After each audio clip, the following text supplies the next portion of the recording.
नमस्कार। Trail blazer कार्यक्रमको आजको यस एपिसोडमा तपाईहरु सम्पूर्णलाई स्वागत छ। म समीक्षा अधिकारी।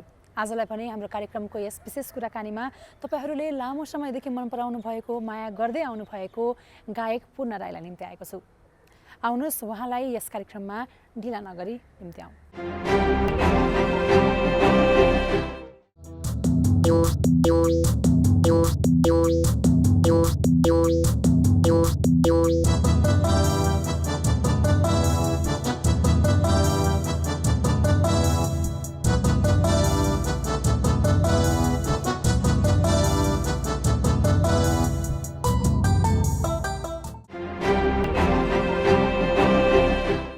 कार्यक्रममा स्वागत छ पूर्णजी।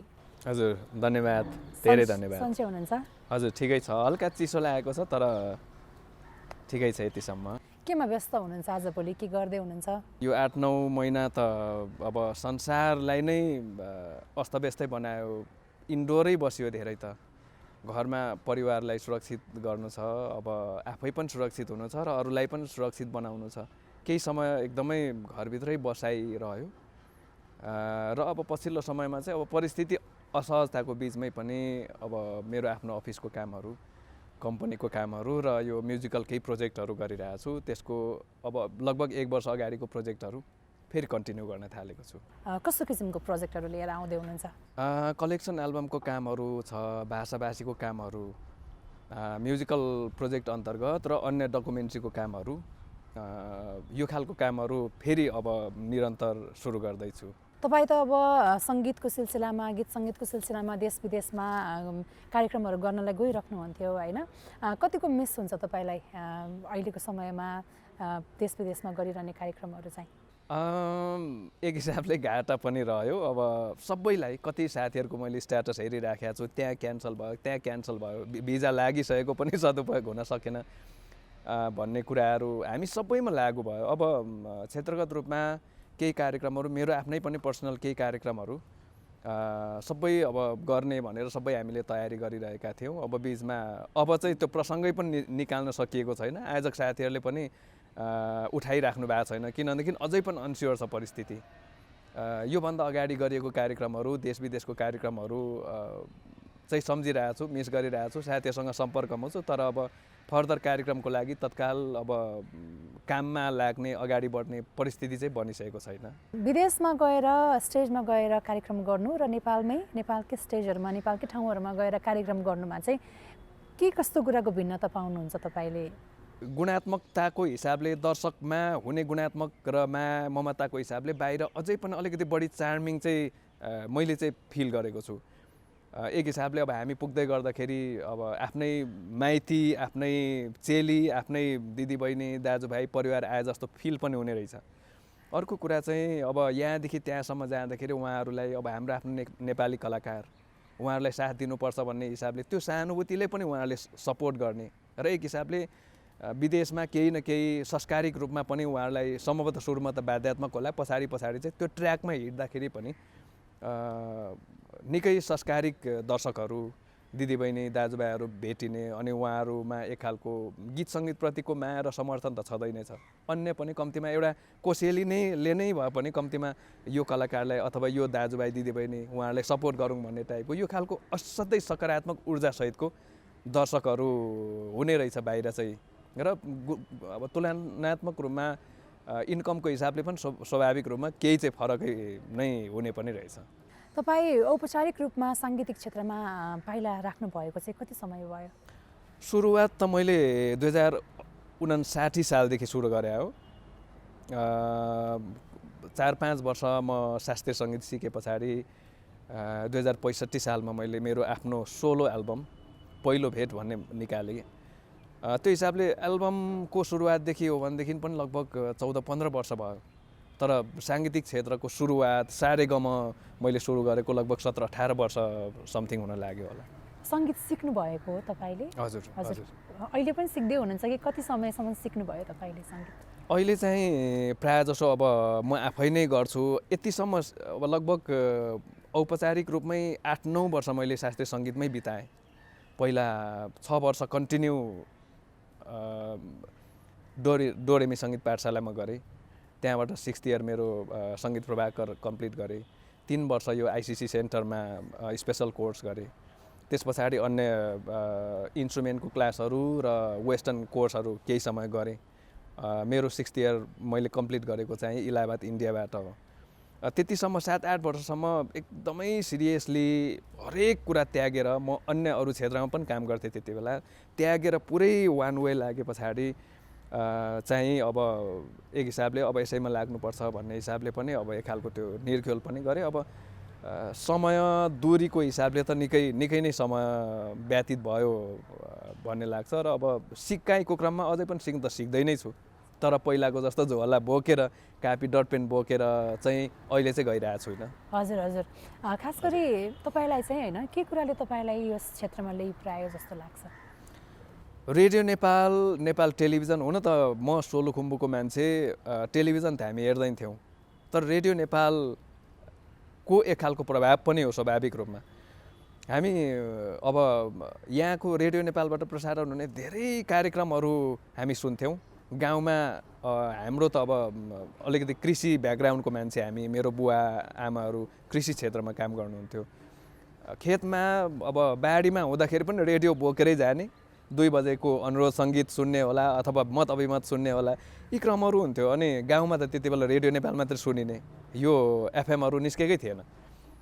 रेडियोमा अनुरोध सङ्गीत कार्यक्रमहरू, मत अभिमत कार्यक्रमहरू, समाचार सुन्न पर्ने भए पनि जे भए पनि हरेक कुरा त्यो रेडियोमै हुन्थ्यो। तर रेडियोमा यति राम्रो राम्रो गीतहरू हुन्थ्यो, हामी कल्पना गर्थ्यौँ, म कल्पना गर्थेँ रेडियोभित्र यति धेरै थरीको समाचार भन्ने, बोल्ने, समाचार वाचन गर्ने मान्छेहरू, गीत गाउने कति धेरै यो रेडियोभित्र मान्छे हुँदो रहेछ भन्ने म कल्पना गर्थेँ सानोमा हुँदा। पछि एवं तरिकाले यो चाहिँ सिकेर गाउने हो, कलाकार हुने, यो कुराहरू पछाडि अलिअलि बचपनबाट उक्सिँदै जाँदाखेरि पछाडि यो कुराहरू थाहा हुँदै गयो। र गाउँमा एउटा प्रभाव चाहिँ गाउँमा हुने विभिन्न कार्यक्रमहरू, दसैँ तिहार लगायत थुप्रो यस्तो सांस्कृतिक कार्यक्रमहरूमा मेरो दाइहरू दिदीहरूले अगुवाई गर्नुहुन्थ्यो। त्यो भएकोले गर्दाखेरि पनि त्यो प्रभाव पनि हो। र हाम्रो क्षेत्रतिर बढी मान्छेहरू यो टुरिज्मतिर लाउरे जाने अथवा शिक्षण पेसातिर यस्तोमा धेरै साथीहरू आबद्ध हुनुहुन्थ्यो। मलाई चाहिँ लाग्थ्यो अलिकति त्योभन्दा अलिकति फरक अरूले गरिराखेको भन्दा म फरक केही गर्न चाहन्छु भन्ने मलाई त्यो लाग्थ्यो। स्कुलमा हुँदाखेरि नै यस्तो गीत सङ्गीतको एक खालको प्रेम मसँग एकदम धेरै नै बढिसकेको थियो। काठमाडौँ आइसके पछाडि चाहिँ मेरो कलेज स्टडीसँगै मैले औपचारिक रूपमा सङ्गीत सुरु गरेँ। त्यो हिसाबले प्रभाव त स्वाभाविक रूपमा अब पहिलो आधार या माध्यम या सुरुवात अथवा यो प्रभाव त रेडियो नेपालको भनेर भन्दा आपत्ति हुन्न। तपाईँ सोलुखुम्बुबाट काठमाडौँ आउनु भनेको मुख्य कारण नै सङ्गीत हो भनेर भन्न मिल्छ कि अरू कुनै कारणहरू पनि थिए? विकल्प थिएन। मेरो स्कुलिङ खरिखोला माध्यमिक विद्यालयबाट गरेको हो। अहिले चाहिँ खुम्बु पासाङ लामो गाउँपालिका पर्छ। त्यहाँबाट मैले मेरो एसएलसी सकिए पछाडि कलेज पढ्नु थियो। कलेज पढ्नका लागि मेरो दाइ यतै काठमाडौँमा हुनुहुन्थ्यो र त्यति बेला गाउँमा यस्तो खालको चाम थियो, काठमाडौँ जाने मान्छे चाहिँ एकदम ठुलो शिक्षित धनी भइन्छ। काठमाडौँ जानु भनेको एकदम ठुलो सपनाको सहर हो काठमाडौँ त्यो बेला गाउँको लागि। मेरो पनि त्यो 58 सालमा मैले मेरो एसएलसी पास गरिसके पछाडि काठमाडौँ जानु त स्वाभाविक रूपमा सपना पनि थियो। कलेज कन्टिन्युटीको लागि पनि म काठमाडौँ आउनै पर्ने थियो। दाइलाई पछ्याउँदै म काठमाडौँ आएँ। कलेजसँगै सङ्गीतलाई पनि मैले औपचारिकता दिएँ। त्यो हिसाबले पढाइको सिलसिलामा काठमाडौँसँग म जोडिएको पनि हो। त्यो सँगै पछाडि सङ्गीतलाई चाहिँ मैले लिएर। हजुर, अनि काठमाडौँ बसिराख्दाखेरि चाहिँ सोलुखुम्बुको त्यस्तो केही कुरा चाहिँ तपाईँलाई मिस हुन्छ कि हुँदैन? आमालाई धेरै मिस गर्छु। अनि बिचमा परदेश गर्दाखेरि 5-6 वर्ष अगाडि हामीले बुवालाई चाहिँ गुमायौँ, बाबा हुनुहुन्न। आमालाई सम्झिन्छु। अनि अब हामी काठमाडौँमा रहँदै गर्दाखेरि घर व्यवहारलाई सम्हाल्नु हुने मेरो दाइ भाउजू परिवारलाई सम्झिन्छु। मेरो साथीहरू त्यतै हुनुहुन्छ, कोही शिक्षण पेसामा हुनुहुन्छ, कोही अन्य क्षेत्रमा काम गरिराख्नु भएको छ। र स्पेसल्ली यहाँबाट मिस गर्ने त्यहाँको पहिला म अलिकति टुरिज्ममा आबद्ध भएकोले गर्दा धेरैतिर डुलेको छु। त्यहाँको प्राकृतिक सौन्दर्यताहरू र त्यहाँको मौलिकता, यी कुराहरू प्रायः जसो यहाँ हुँदाखेरि अलिकति दिमाग खाली भयो अथवा एक्लै बसिरहेको छु त्यस्तो भयो भनेदेखि सम्झिरहेको हुन्छु, म धेरै मिस गर्छु। अबलाई मिल्छ भने तपाईँले गाउनु भएको कुनै एउटा गीत गाएर सुनाइदिनुहोस् न। 2065 सालमा मैले मेरो आफ्नो सोलो एल्बम पहिलो भेट पब्लिस गरेको थिएँ, बजारमा निकालेको थिएँ। यसको सोलो प्रड्युसर मेरो दाइ राजकुमार राई हुनुहुन्थ्यो। हामी त्यति बेला निकै स्ट्रगल फेजमा थियौँ। त्यति बेलाको त्यो एउटा एल्बमको लागि सम्पूर्ण तयारी, आर्थिक व्यवस्थापन यी कुराहरू निकै चुनौतीपूर्ण थिए। तैपनि मैले मेरो गुरु श्रद्धेय गुरु भानुभक्त ढकाल, गुरुदेव कामत लगायत उहाँहरूको आशीर्वाद मैले त्यो समयमा राम्रै पाएँ, राम्रो सहयोग पाएँ। पछिल्लो समयमा एल्बम निस्किसके पछाडि सम्पूर्ण मिडियाहरूको यति सौहार्द मैले साथ पाएँ। त्यसले गर्दाखेरि पहिलो भेट टाइटल गीत इमेज अवार्डको उसमा मनोनयनमा पनि पर्यो। इमेज अवार्डेड को एउटा दर्जमा म उभिन पनि पाएँ। एउटा पवित्र समयमा, पवित्र ठाउँमा म त्यो मेरो पहिलो आइडी जसले पूर्ण राई भनेर मलाई आइडेन्टिटी प्राप्त दियो, त्यो म एक लाइन गुनगुनाउन चाहन्छु। यसमा शब्द त्रिविक्रम पाण्डेज्यू निकै चर्चित, निकै सम्मानित व्यक्ति हुनुहुन्छ र यसको सङ्गीत चाहिँ मेरो गुरु भानुभक्त ढकालले गर्नुभएको हो। उहाँलाई पनि सम्झिन चाहन्छु। आँखाबाट सुस्तरी यो दिलभित्र आयो, यसरी नै मायाको सिलसिला रचायो। पहिलो भेटैमा लौ माया बसिगो देखा देखैमा। टुरिज्मको कुरा पनि निस्क्यो होइन? तपाईँ टुरिज्ममा चाहिँ कसरी इन्भल्भ हुनुहुन्थ्यो? कस्तो किसिमको काम गर्नुहुन्थ्यो टुरिज्ममा चाहिँ? मैले पर्यटनलाई भर्याङ बनाएर शास्त्रीय सङ्गीत सिकेको मान्छे हुँ र आज यहाँसम्म आइपुग्नमा पर्यटन क्षेत्रको एउटा ठुलो योगदान छ, मतलब ठुलो सहयोग छ। सोलुखुम्बु स्वाभाविक रूपमा पर्यटनको असाध्यै प्रभावित क्षेत्र, पर्यटकै क्षेत्र हो सोलुखुम्बु। म सानो हुँदाखेरि नै म पढ्ने स्कुलतिर नै पनि हामीलाई यो लन्डनतिरको भोलिन्टियर साथीहरू आएर हामीलाई पढाउनुहुन्थ्यो, सङ्गत थियो त्यति बेलै पनि। त्यो पर्यटकीय क्षेत्र, त्यो प्रभावले गर्दाखेरि काठमाडौँमा आएर पनि हाम्रो अधिकांश साथीहरू पर्यटन क्षेत्रमा आबद्ध भएको। त्यो भएर लगभग 7-8 वर्ष जति म पर्यटनमा काम गर्थेँ। सिजनमा म ट्रेकिङ जान्थेँ अनि अरू बेला चाहिँ त्यो ट्रेकिङको पैसाले चाहिँ म पैसा तिरेर म सङ्गीत सिक्थेँ। स्कुलमा सङ्गीतको फी तिर्थेँ, त्यहाँ खर्च हुन्थ्यो, म त्यता लगानी गर्थेँ। धेरै समयसम्म इभन मेरो दाइ, मेरो अङ्कलहरू, मसँगै बस्ने रुम पार्टनरहरूलाई पनि थाहा हुँदैन थियो म लुकेर सङ्गीत सिक्थेँ। 2-3 वर्ष पछाडि मात्रै इभन उहाँहरूलाई पनि थाहा भयो। त्यो पनि एउटा राम्रो एउटा संयोगमा उहाँहरूलाई थाहा गराउने एउटा राम्रो एउटा कार्यक्रममा म विनर भएको थिएँ। त्यो चाहिँ रेडियोले लाइभ गराएको थियो। त्यो भएर त्यसबाट उहाँहरूले औपचारिक रूपमा थाहा पाउनु भएको थियो। पर्यटनलाई मैले टेकेर सङ्गीत म सिकेर आएकोले गर्दाखेरि पर्यटनप्रति अहिले पनि एक खालको सम्मान छ, माया छ। अहिले समय छैन र पर्यटनमा गाइडको रूपमा या लिडरको रूपमा म जान पाउँदिनँ, तर अनुभव राम्रो छ, अझै पनि एकदम प्रेम छ। देशकै लागि पनि पर्यटन स्वाभाविक रूपमा निकै महत्त्वपूर्ण क्षेत्र पनि हो।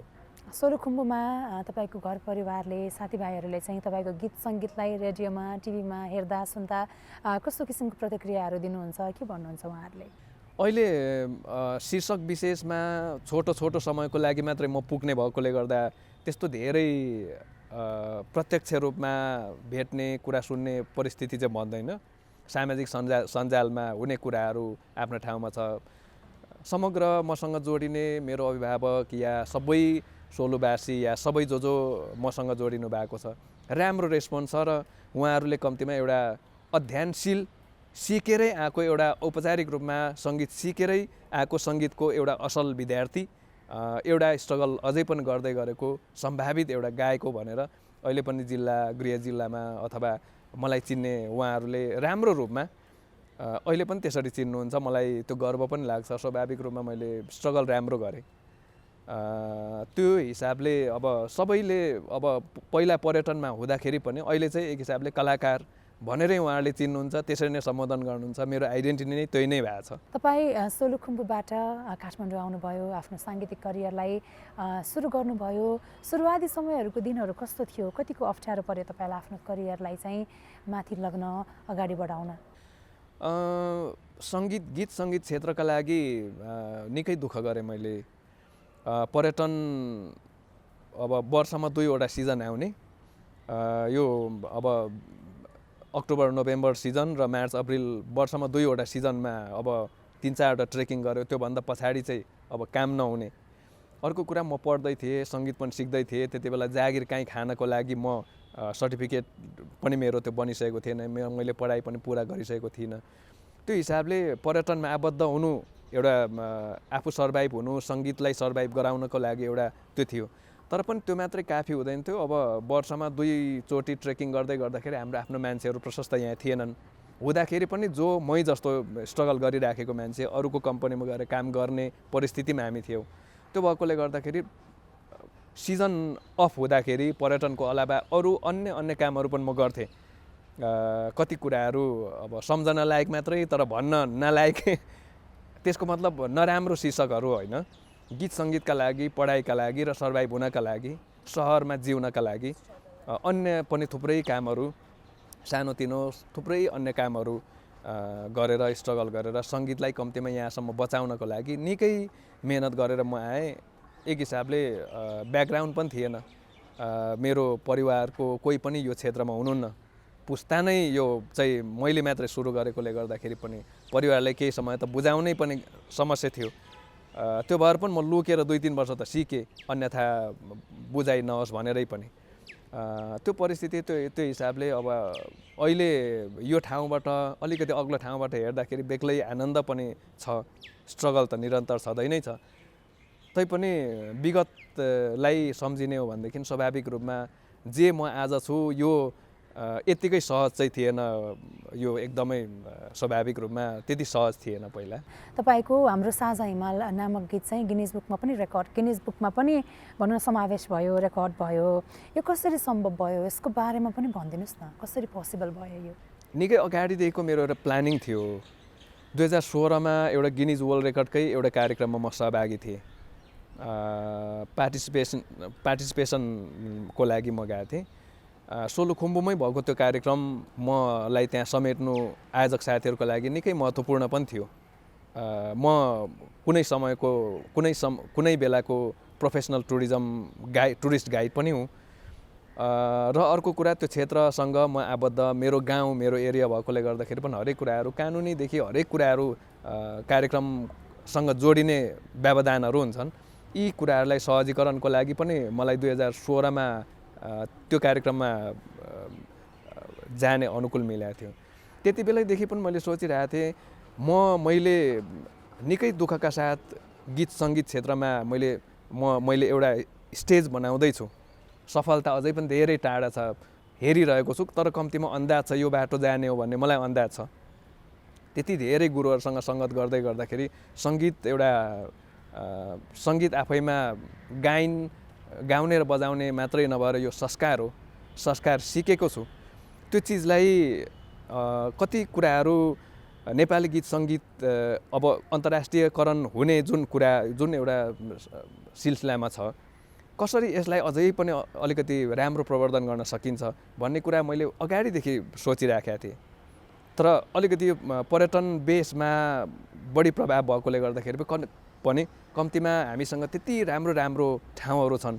त्यो ठाउँमा मैले हाम्रो नेपाली गीत सङ्गीतलाई कसरी लगेर चाहिँ प्रयोग गर्न सक्छु, जसले जुन चिजलाई संसारले फर्केर हेरोस्, म त्यो चाहन्थेँ।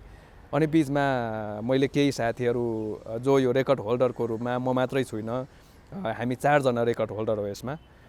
माधवराज खरेल, उहाँ एकदम सफल डाइरेक्टर हो, फिल्म डाइरेक्टर, पुष्कर नेपालजी र कमला जोशी, उहाँसहित हामी 4 जनाको यो चाहिँ टाइटल, हामीले यो रेकर्ड होल्डर हामी 4 जना हो यसमा। बिचमा उहाँहरूसँग मैले सल्लाह गरेँ, हामी यो गरौँ, यसो गर्दाखेरि सम्भवतः कम्तीमा नेपाली पर्यटन र नेपाली म्युजिक इन्डस्ट्रीलाई पनि प्रवर्धनको लागि यो सपोर्ट हुनसक्छ र स्वाभाविक रूपमा सक्सेस भइहाल्दाखेरि यो देशसँग जोडिने एउटा कोसेढुङ्गा हो एउटा। त्यो हिसाबले यो गरौँ भनेर मैले साथीहरूसँग प्रस्ताव गरेँ।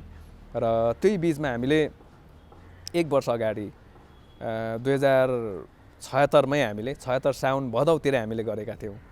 गोक्योमा गएर हामीले यो कार्यक्रम गरेका थियौँ। तर केही समय पछाडि हामीले डकुमेन्टहरू फरवार्ड गरिसके पछाडि यो कोभिड सुरु भयो। कोभिड सुरु भइसके पछाडि अब लगभग 8-9 महिना लन्डन हेडक्वार्टरले कुनै पनि रेस्पोन्स गरेन। लगभग हामीले माया पनि मारिसक्या हो। हामीलाई यो पनि जानकारी छ कति अधिकांश यस्तो कुराहरू, यस्तो प्रपोजहरू मान्छेले गरेर पनि गिनिज वर्ल्ड रेकर्डले एप्रुभ गरिराखेका हुँदैन। सानोभन्दा सानो कुराहरू मिस हुने बित्तिकै, सानोभन्दा सानो उनीहरूको रिक्वायरमेन्ट गाइडलाइन्स पुरा नहुने बित्तिकै उनीहरूले काहीँ पनि एक्सक्युज गर्ने कुरा छैन। दुःख गरेका छ साथीहरूले अथवा धेरै खर्च भएको छ, कष्ट भोग्या छ, रिस्क मोल्या छ भन्ने कुरै हुँदैन यसमा। यो सस्तो चिज पनि रहेन। त्यो हिसाबले हामीले उहाँहरूको जे गाइडलाइन्स अनुसार प्रयत्न त गऱ्यौँ। तर 7-8 महिना 9 महिनासम्म लन्डन हेडक्वार्टर जो गिनिज बुकको हेडक्वार्टर नै चुप लाग्दै गर्दाखेरि लगभग अब सम्भावना कम नै रहने भयो भनेर हामीले एक हिसाबले कम आशा गरिराखेका थियौँ। ठ्याक्कै यो 1 हप्ता अगाडि मात्रै हेडक्वार्टरले यसको बारेमा यो एप्रुभ भयो, नेपालबाट यो रेकर्ड रह्यो भनेर अफिसियल्ली यसलाई चाहिँ पब्लिस गरे पछाडि मात्रै हामीलाई एक खालको सेलिब्रेट गर्ने एउटा माहौल चाहिँ हामी आइपुगेको हो। कुराकानी गरिरहँदा अबलाई मिल्छ पनि तपाईँले गाउनु भएको अर्को कुनै एउटा गीत फेरि गाएर सुनाइदिनुहोस् न। अहिले यो वर्ल्ड रेकर्डमा जो हामीले दर्ज गरेको त्यो गीत हाम्रो साझा हिमाल, म त्यो गीत नै 2 लाइन गाउन चाहन्छु। यो अहिलेको लागि निकै गुड न्युज, जो धेरै साथीहरू, धेरैलाई मतलब धेरैभन्दा धेरै नेपालीहरूलाई यो थाहा छ। देशबाट एउटा हामी व्यक्ति विशेष रेकर्ड होल्डर हुनु नहुनु यी कुरा भन्दाखेरि पनि देशको समाचारसँग जोडिने कुरा भएकोले गर्दाखेरि म बढी त्यो कुरामा गर्व गर्छु। यो हाम्रो साझा हिमाल गीतको गीतकार माधवराज खरेल हो। सङ्गीत पनि उहाँले नै गर्नुभएको र यो भिडियो डाइरेक्सन पनि उहाँले नै गर्नुभएको। यो साझा हिमालको म 2 लाइन यो गुनगुनाउने कोसिस गर्छु।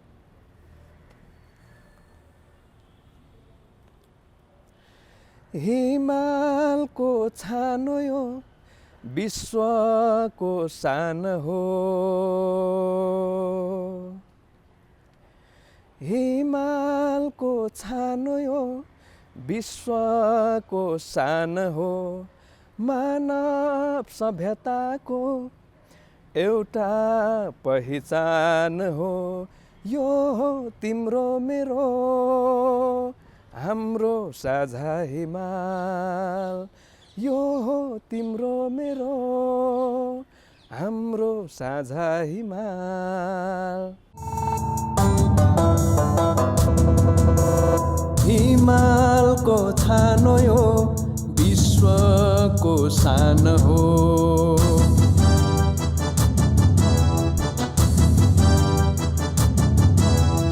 हिमालको छानो यो विश्वको सान हो, मानव सभ्यताको एउटा पहिचान हो, मानव सभ्यताको एउटा पहिचान हो।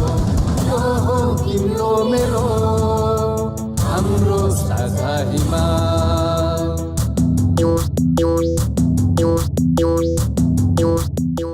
तपाईँ गीत सङ्गीत बाहेक आफ्नो खाली समयमा चाहिँ के गर्न रुचाउनुहुन्छ, केमा इन्ट्रेस्ट छ तपाईँको? मलाई ट्राभलिङ एकदमै मनपर्ने।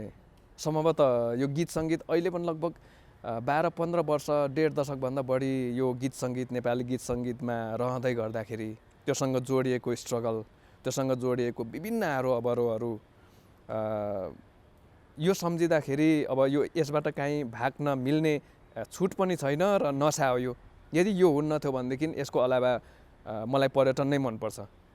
एकदमै धेरैभन्दा धेरै देशको मान्छेहरूसँग सङ्गत गर्ने, फेरि उहाँहरूसँग एक खालको सेन्स अफ ह्युमर एकदमै हाई हुने, रेस्पेक्ट, यी कुराहरू निकै राम्रो हुन्छ। मैले जुन सङ्गत गरेँ उहाँहरूसँग 8-10 वर्ष, त्यो हिसाबले पर्यटन मलाई मनपर्छ र फुर्सदको समयमा मलाई ट्राभलिङ अनि यो साहित्य, गीत लेख्ने यस्तो कुराहरू मलाई एकदमै मनपर्छ। कति कुराहरू जस्तै सोलोको अथवा 1 दर्जन बढी म आफैले गीत लेखेको पनि छु, रेकर्डेड गीतहरू पनि छन्। त्यो हिसाबले यस्तो सृजनात्मक कामहरू नै बढी मलाई चाहिँ मनपर्छ। फुर्सदको समयमा सानो सानो समय सदुपयोगको पनि रह्यो, मलाई यो मनपर्ने क्षेत्रहरू हुन्। लगभग हामी कार्यक्रमको अन्त्यतिर आइसकेका छौँ। जानुभन्दा अगाडि चाहिँ दर्शक श्रोताहरूलाई के भन्न चाहनुहुन्छ भने भन्न सक्नुहुन्छ। नेपाल टेलिभिजन या रेडियो नेपाल यो सुन्दा यो के हो भन्ने कुरा थाहा नभइकन रेडियो सुन्दा या गाउँमा टेलिभिजन नर्मली यस्तो कुराहरूसँग जोडिँदाखेरि नै पनि यो टेलिभिजन नेपाल टेलिभिजन या रेडियो नेपालहरूसँग एक खालको प्रेम सानैदेखि थियो। त्यो हिसाबले अब नेपाल टेलिभिजन जस्तो मिडियासँग जोडिन पाउनु मेरो लागि सौभाग्य हो। र अहिले जो गिनिज वर्ल्ड रेकर्डको प्रसङ्ग छ, पछिल्लो समयमा यो एउटा नयाँ रेकर्ड नेपालसँग जोडिएको छ। त्यसमा मेरो अन्य रेकर्ड होल्डर साथीहरू माधवराज खरेल, कमला जोशी, पुष्कर नेपाल, उहाँहरूलाई म सम्झिन चाहन्छु। यो सँगै जोडिएको थुप्रो अन्य साथीहरू हुनुहुन्छ जो यो 4 जनाले मात्रै गरेर सम्भव थिएन। अन्य सहयोगी साथीहरू, कलाकार साथीहरू, टेक्निसियन साथीहरू, धेरै साथीहरू हुनुहुन्थ्यो। उहाँहरू हाम्रो साझा एउटा प्रयत्नले आज जे यो गिनिज वर्ल्ड रेकर्डको कुरा देशसँग जोडिएको छ, यसमा मलाई एकदम सुखानुभूति महसुस भएको छ। र अन्त्यमा यो एउटा रेकर्ड भन्ने कुरा आज रहन्छ, भोलि रहन्न, यसमा त्यस्तो म अडिक रहन सक्दिनँ कि मतलब अब यो ठुलो त ठुलो, तर त्यो भन्दाखेरि पनि माथि मेरो गीत सङ्गीत यसलाई अझै धेरै परसम्म लानु छ, तान्नु छ। त्यसको लागि तपाईहरू जस्तो मान्छे, मिडिया पर्सनालिटिज, आम दर्शक श्रोताहरू, यहाँहरूको ठुलो भरोसा, यहाँहरूको ठुलो आशीर्वाद मेरो लागि खाँचो रहनेछ। यहाँहरूले जो यो कार्यक्रम हेरिराख्नु हुने सबैलाई एकदम धेरै धन्यवाद दिन चाहन्छु।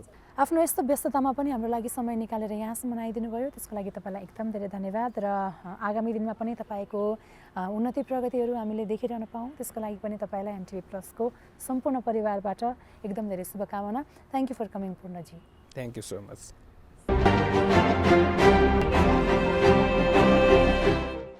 र यो रहेको थियो आजलाई पनि हाम्रो यस कार्यक्रमको अर्को एपिसोड। यो एपिसोडमा हामीले गायक पूर्ण राईलाई निम्ति आएका थियौँ। उहाँको गीत सङ्गीतका विषयमा, उहाँको साङ्गीतिक यात्राका विषयमा रहेर हामीले विभिन्न कुराकानीहरू गऱ्यौँ। आगामी दिनमा पनि तपाईँहरू सम्पूर्णले मन पराउनु भएको, माया गर्नुभएको व्यक्तित्वलाई यस कार्यक्रममा पक्कै पनि निम्त्याउनेछु।